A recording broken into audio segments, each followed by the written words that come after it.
So let's look at some projectiles from another point of view. We could have a velocity here that's 50 metres a second going up at an angle of 30 degrees.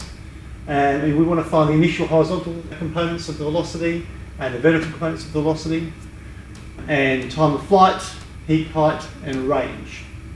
Okay, so I would do this in separate columns there as horizontal and vertical to keep those quantities separate, those two types of vectors. And you've got a formula there that actually tells you on the formula sheet the horizontal velocity is v cos theta. So you can use that and substitute it in, and you'll get 50 cos 30 equals an answer. For the vertical one, you've also got another one. We're going to use 50 sine 30 to get the answer for the vertical direction. And in that case there, we're going to get 25 metres a second on the vertical, and if you calculate that one there, you'll find it's 43.3 metres a second. So that's the initial vertical and horizontal components you've got straight off the formula sheet. Now that means that 50 metres a second can actually be broken down into something going sideways at 43 metres a second and something going vertically up at 25 metres a second. It's just like having a train that was going sideways at exactly 43 metres a second, and you fired something out of a gun at the top or at 25. The combined velocity here would be 50 metres a second at an angle of 30. That's what it would look like from the side. So it's exactly the same effect as if you were to do this once at 50 metres a second and 30 degrees. Now don't forget A is always equal to 0 in the horizontal. A is minus 9.8 in the vertical. And the key thing we've got here now is we're stuck. Because if you look at that, we've only got two pieces of information in both columns, and we're trying to find time of flight for part B. So the other thing to remember, which often people forget, is that the velocity vertically at the top of the motion is 0. Okay? It's only going sideways at 43 metres a second there. You need to remember that, otherwise you're going to be stuck here. Be putting that as a key thing. The velocity t at the top is going to be 0 in the vertical direction only, right? And that's a pretty important thing to do, otherwise you'll be stuck here. So it's in the vertical, not the horizontal. For part B then, we could now start to work out the time here in this column because we've got three pieces of information and an unknown. So the formula you're going to use for that is the other one that's quite common, which is Vt equals Va plus At. So don't forget at time Vt, halfway through the motion, you're going to get 0. And it starts off at 25 metres a second vertically, and it's got an acceleration of minus 9.8. Don't forget the minus there. It's important you put the minus in there. Rearranging that there, I would do plus 25. The opposite of that would be to do that as minus 25 on the other side. Okay?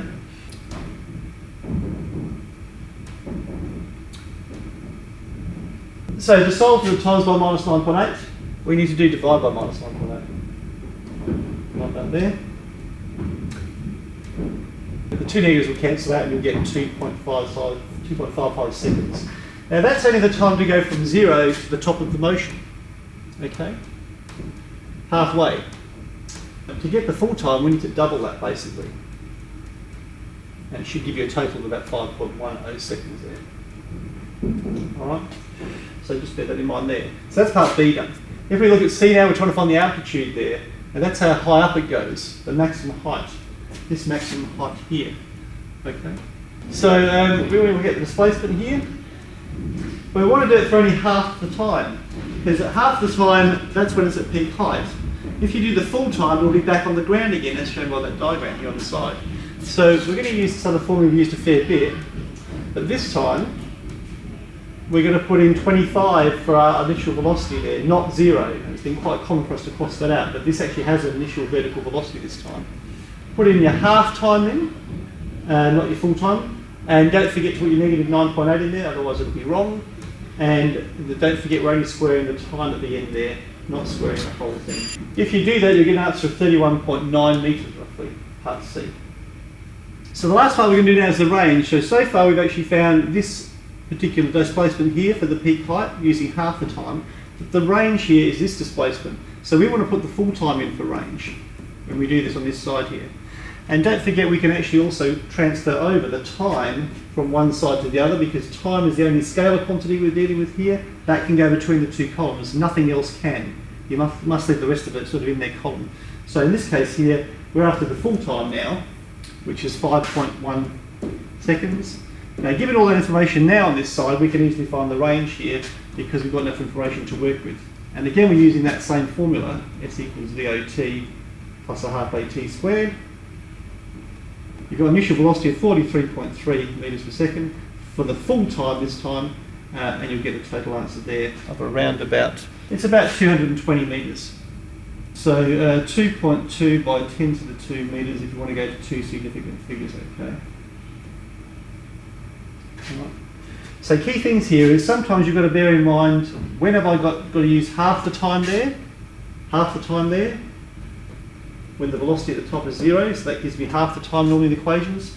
I should use half the time to find the altitude there, the height, that displacement there, but I use the full time when I'm doing the total range. Now they could also ask you to work out the total velocity at a certain time after the thing's been fired. So they could say to you, what's the velocity after 2 seconds, at t equals 2 seconds, in which case you'd use exactly the same technique as before. You would do Vt equals Va plus At here, and the At cancels. Oh, I forgot to say that here, that At cancels there because the A is 0. So this is going to still be the same speed of 43.3 sideways. And you would do the same as in the last video.